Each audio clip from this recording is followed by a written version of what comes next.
How to edit your videos on TikTok app. Hi guys, in this video I will show you how to edit your video on TikTok app after posting, easy and quick. So first thing, go to your TikTok and go to your profile. In here you're gonna find your video, click on it. Now choose the video you want to edit. All you need to do is click on those three lines and scroll over.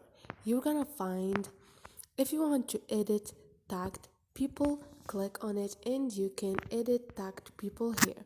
Now, if you want to edit, click